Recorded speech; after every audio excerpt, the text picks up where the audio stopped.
আসসালামু আলাইকুম। Softmax online স্কুলের পক্ষ থেকে আপনাদের সবাইকে জানাচ্ছি আন্তরিক শুভেচ্ছা এবং অভিনন্দন। সঙ্গে আছে আমি মিজান ফ্রম ত্রিপুল এডুয়েট। আমাদের আজকাল বিষয় হলো ইলেকট্রিক্যাল সার্কিট।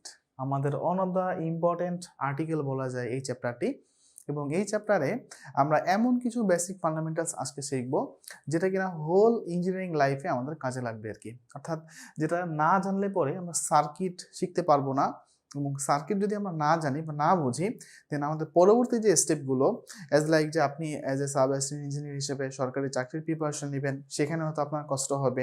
দেন আমরা যারা ডুয়েটের জন্য ট্রাই করছি বা অ্যাডমিশন দিব, তাদেরও কিন্তু একটা ভালোই বেগ পোয়াতে হবে।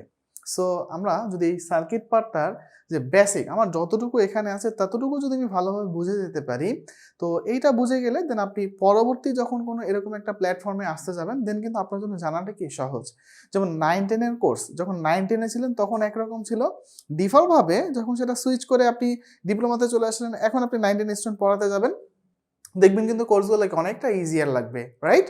তো আমার বলার উদ্দেশ্য ছিল এতটুকু।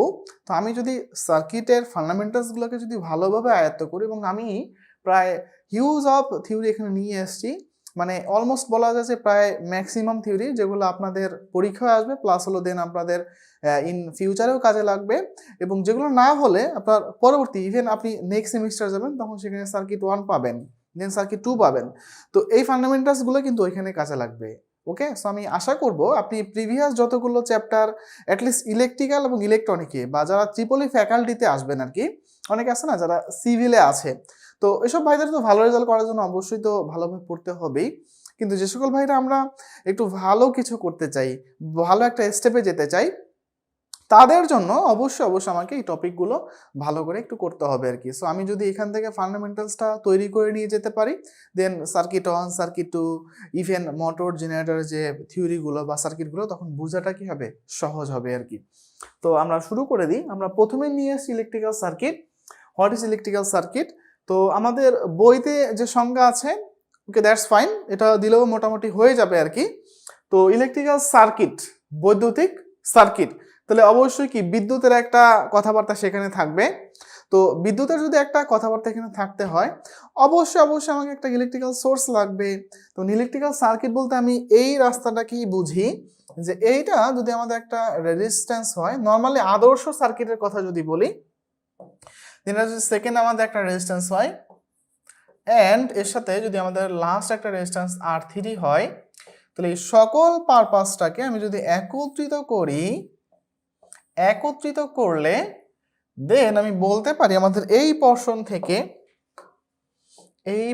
থেকে আমাদের এই হলো সোর্স, এখান থেকে কারেন্ট এদিকে প্রবাহিত হবে, এদিকে যাবে, দেন এদিকে আসবে, দেন আবার কি এই রাস্তায় ফিরে আসবে, রাইট? তাহলে এই সমস্ত রাস্তায় যদি এই কারেন্টটা ফিরতে থাকে, তাহলে বলুন তো ভাইয়া, কারেন্টটা যদি আমি এখানে আই পরিমাণ কারেন্ট আমি অ্যাপ্লাই করি এই সোর্স থেকে এই লোডগুলোর জন্য, আমি যদি আই পরিমাণ কারেন্ট আমি দিয়ে দিই, তাহলে এখানে কিন্তু সার্কিটটা কোথাও ভেঙে ফেলা হয়নি বা কেটে ফেলা হয়নি, মানে অবিচ্ছিন্ন একটি পথ, রাইট? আমাদের অবিচ্ছিন্ন পথ না হলেও সেটাকে আমরা সার্কিট বলতে পারি, বাট সেটা হবে ওপেন সার্কিট। তো এটা যদি একটা ক্লোজ সার্কিট, এই ক্লোজ সার্কিটে এখান থেকে কারেন্ট প্রবাহিত লোডগুলোতে যাচ্ছে, এন্ড বাই ডিফল্ট ভাবে এট দ্য সার্টেন টাইমে সে কিন্তু আবার এই সোর্স হয়ে দেন কিন্তু আবার সেখানে কি ফেরত আসছে। তাহলে আমরা এই রাস্তাটা থেকে বলে দিতে পারি সার্কিট কাকে বলে। সার্কিট কাকে বলে? যে কারেন্ট প্রবাহের অবিচ্ছিন্ন পথকে কি বলা হয়? সার্কিট বলা হয়। বা যে পথে বা যে অবিচ্ছিন্ন পথে সোর্স হতে কারেন্ট বের হয়ে লোড অতিক্রম করে পুনরায় সোর্সে ফিরে আসে, তাকে কি বলা হয়? বা সেই অবিচ্ছিন্ন পথকে আমরা কি বলি? ইলেকট্রিক্যাল সার্কিট বলি। বা ইন শর্টকাট ভাষায় যদি বলতে যান সার্কিট কি, তাহলে সহজ সাবলীলভাবে অ্যান্সার হবে কারেন্ট প্রবাহের অবিচ্ছিন্ন পথকে সার্কিট বলা হয়। তাহলে আমরা যদি সংজ্ঞাটা একটু লিখে ফেলি তাহলে আর একটু বেটার হয়। তাহলে সংজ্ঞাটা কি আসতে পারে? ইলেকট্রিক্যাল সার্কিট,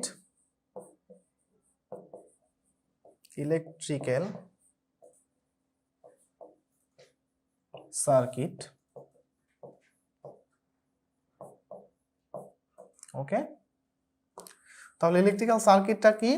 কারেন্ট প্রবাহের অবিচ্ছিন্ন পথকেই, বা যে পথে কারেন্ট প্রবাহ কি সোর্স হয়ে বের হয়ে লোড হয়ে আবার ফিরে আসতে পারে, তাহলে আমরা বলতে পারি কারেন্ট প্রবাহের অবিচ্ছিন্ন পথকে বৈদ্যুতিক সার্কিট বলে।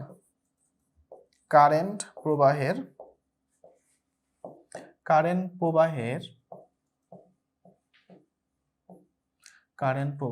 অবিচ্ছিন্ন পথকে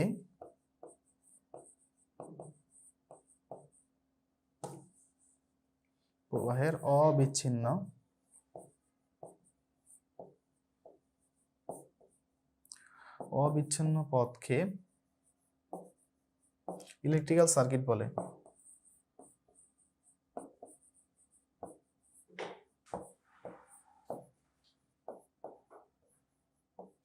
ইলেকট্রিক্যাল সার্কিট বলে। তার মানে এখানে একটা খুব গুরুত্বপূর্ণ কথা বলেছে, আমার যদি ইলেকট্রিক্যাল সার্কিট হতেই হয় তাহলে সেখানে আপনি কি আদৌ ধরতে পেরেছেন এই গুরুত্বপূর্ণ কথাটা কি?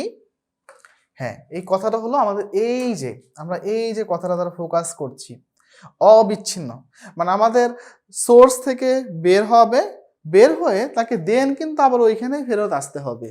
এবং যদি এটা হয় দেন ওইটাকে আমরা সার্কিট বলবো, এবং অবশ্য সেটা কি আদর্শ সার্কিট।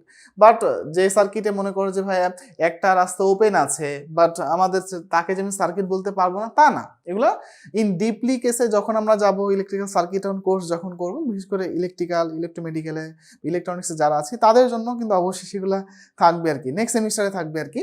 তো যেটা বলছিলাম যে সার্কিটটা নর্মালি হতে গেলে আদর্শ যদি হয়, অবশ্যই আমাকে কি করতে হবে, কারেন্ট প্রবাহের অবিচ্ছিন্ন পথ হতে হবে, যে পথে আলটিমেটলি সোর্স থেকে বের হয় দেন ওখানে আবার কি ব্যাক করতে হবে। যদি এতটুকু করা যায় দেন এটাকে আমি কি বলতে পারবো, ইলেকট্রিক্যাল সার্কিট বলতে পারবো। ওকে, তো এই ছিল আমার পক্ষ থেকে আপনাদের জন্য ইলেকট্রিক্যাল সার্কিট সম্পর্কে শর্ট নোটেশন। আশা করছি সবাই বুঝতে পেরেছেন। এই ভিডিওটা এখানে শেষ করছি, ধন্যবাদ।